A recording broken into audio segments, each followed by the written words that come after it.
சாமி படம் எல்லாருமே வைப்பாங்க. சில பேருங்க பார்த்தீங்கன்னா மக்கா வச்சுருப்பாங்க, சில பேர் மதீனா வச்சுருப்பாங்க, சில பேர் முருகர் வச்சுருப்பாங்க, சில பேர் அம்மனை வச்சுருப்பாங்க, சில பேர் ஆஞ்சநேயர், சாய்பாபா, இந்த டியோட்டே நிறைய பேர் இருப்பாங்க. வைக்கலாம், தப்பு இல்லை. அதே ஃபோன் எங்கே எடுத்துகிட்டு போவோம்? கோயில் உள்ளே எடுத்துகிட்டு போவோம். அதே ஃபோன் பள்ளிவாசல்லையும் எடுத்துகிட்டு போவோம். அதே ஃபோன் சர்ச்சு உள்ளே எடுத்துகிட்டு போவோம்.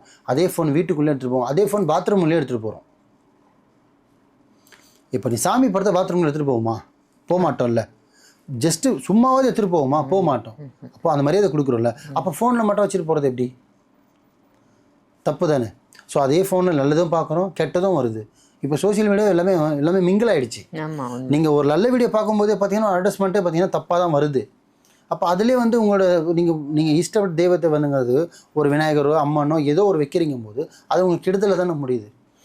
உள்ளே வச்சுக்கோங்க, தயவு செஞ்சு வால்பேப்பராக வைக்காதீங்க. இப்போ டிபியில் வைக்கிறீங்க, அது ஸ்டேட்டஸில் வைக்கிறது வேறு, அது வேறு. அது ஒருத்தவங்க பார்க்கணும், நான் சாமி கும்பிட்றேன், அதெல்லாம் வேறு. வால்பேப்பராக சாமி படத்தை வைக்கிறது தவறுமா? ஏன்னா நான் பாத்ரூம் கொண்டு போக மாட்டேன், என் ஃபோன் நம்மளாம் கொண்டு போகணும்னு சொல்லவே முடியாது. ஒரு நாள் ஒரு பப்ளிக் பாத்ரூமில் போவீங்க, ஏன்னா வெளியில் போயிடுவீங்க, டக்கு நீங்கள் ஒன்றா இருப்பீங்க. ஏன் நம்ம எக்ஸாம்பிள் ஹஸ்பண்ட் ஒய்ஃபும் ஒன்றா இருப்பாங்க, உடனே எடுத்துகிட்டு வந்து ஃபோனை தான் எடுத்தோன்னே உடனே மூஞ்சில் முழிப்பாங்க. அந்த மாதிரி முழிக்கக்கூடாது.